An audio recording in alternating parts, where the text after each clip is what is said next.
Due to heavy rainfall, the water flow in the upper reaches of the Yangtze River, such as Minjiang River, Jialing River, and the Three Gorges area, increased significantly, and the inflow rate in Three Gorges Reservoir rose rapidly to 50,000 cubic meters per second on July 26th.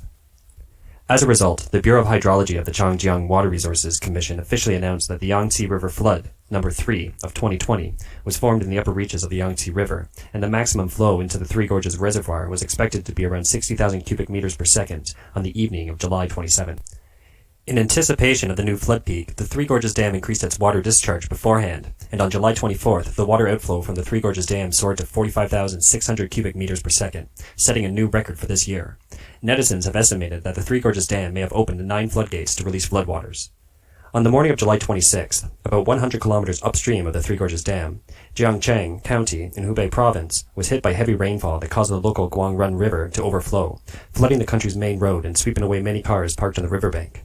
It was the biggest flood in the history of Jiangxi County, according to netizens.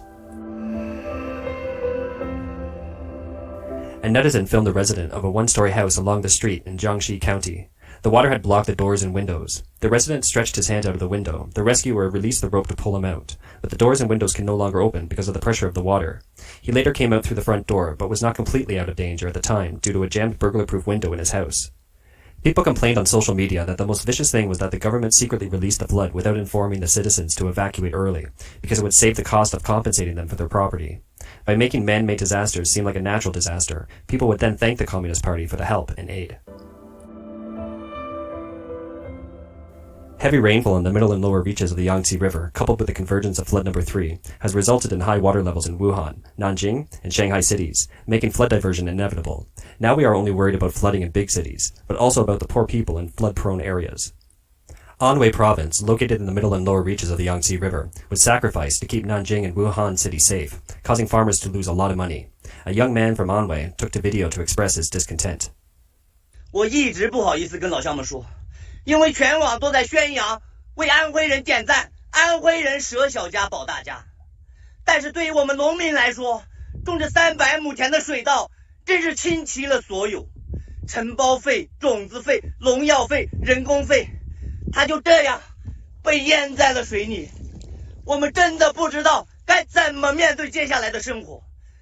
According to state media, Xinhui News, the State Defense Office, the Ministry of Emergency Management, and the State Administration of Food and Material Reserves once again urgently transferred 1.35 million woven bags, 1.2 million square meters of woven cloth, 130,000 square meters of geotextiles, and another 6 types of Central Reserve flood control supplies to Anhui Province to support the flood rescue work. The government can only provide relief supplies such as woven bags to defend the floods, but not a penny of relief funds and necessities for the people.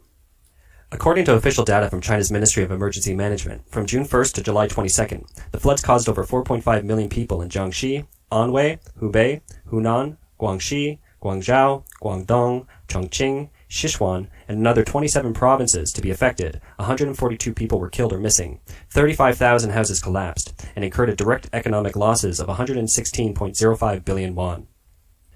At a time when tens of millions of people are suffering from flooding, facing life-threatening events and serious property losses, not a single high-ranking Chinese official has gone to the disaster area to inspect and guide the relief efforts.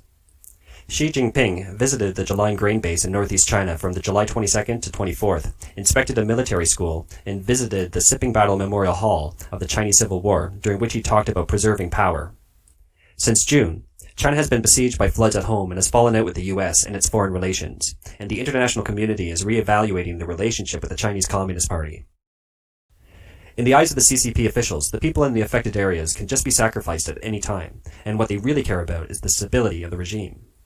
On July 26th, China's Hydrology Bureau issued a yellow warning for flooding in the upper reaches of the Yangtze River, such as Kuntan River and Three Gorges area, and continued to issue an orange warning for flooding in the middle and lower reaches of the mainstream of the Yangtze River, below Changlingji, such as Dongting Lake area, Poyong Lake area, and Suiyang River, a yellow warning for flooding in the Jinsha River and Chu River sections, and a blue warning for flooding in the Jing River section. The rainfall report of the Yangtze River Basin shows that heavy rainfall of 30 to 45 millimeters was received on the 25th for downstream of the Minjiang River, the upper and main streams of the Yangtze River, and the middle and lower reaches of the Jialing River. In the coming week from July 26th to 28th, the middle and lower reaches of the Yangtze River Basin will have heavy torrential rainfall. From July 29th to August 1st, there is a moderate to heavy rainfall in the western upper reaches of the Yangtze River. It is still unknown whether the Three Gorges Dam will be able to withstand another round of flooding. Nevertheless, we hope that the dam will hold for the safety of the people downstream. Just before the No. 3 flood on July 24th, the Three Gorges Dam designer and the academic of the Chinese Academy of Engineering, Zheng Shouren, known as the father of the Three Gorges Dam in China, passed away due to illness, while the Three Gorges Dam that he left behind remains a controversial subject. Zheng once made a well-known statement: "You can't blame the Three Gorges project whenever you encounter extreme weather."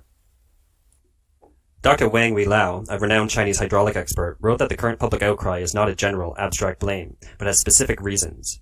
Before the construction of the Three Gorges Dam, the Yangtze River had a series of lakes, such as the Dongting Lake and Poyang Lake, for flood regulation, and when there is flooding, the lakes would naturally divide the flood and prevent overflow in the mainstream. After the floodwater entering the lakes would slowly enter the mainstream of the Yangtze River once again, so that the Yangtze River would maintain a more stable water level. This way, the ecology is balanced naturally, and both navigation and irrigation are guaranteed. Now that the CCP has built a huge dam, the original natural cycle has been abolished. Take Poyang Lake as an example. Every October is the Three Gorges Dam water storing period, and is also the dry season in Jiangxi province, so the Poyang Lake is in urgent need of water replenishment. However, in order to generate electricity, the Three Gorges Dam stopped the water flow instead. Only a little bit of water had to flow into the Yangtze River, which would eventually lead to a serious disaster of the lake drying up. On July 23rd, a video of a Three Gorges Dam failure simulation was widely circulated on the internet. According to the video, and through analysis of existing data, if the dam was to collapse, floodwaters of up to 100 meters in height would be released at a speed of more than 100 kilometers per hour. Within 30 minutes of collapse, the floodwaters would destroy the nearby Gengzhou Dam and reach the city of Yichang, destroying it with a current speed of 70 kilometers per hour, and within 5 hours, the water level in Yichang would reach 10 meters. After that, the floodwaters will continue to flood towns along the route at a speed of 60 kilometers per hour, with flood heights of about 15 to 20 meters. When the floodwaters reach the open plains, they will spread around, greatly increasing the area affected.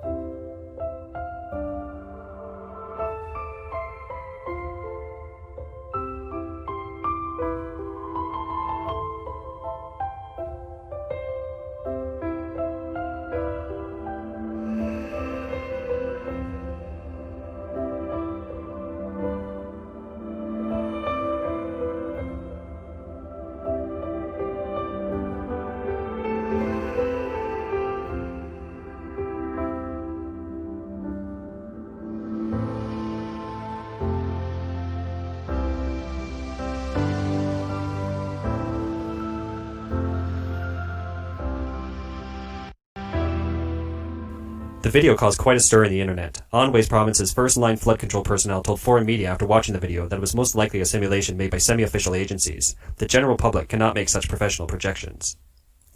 We will continue to provide in-depth coverage of China and give you another perspective on the country. If you are interested in our content, please subscribe to our channel. Thanks for tuning in.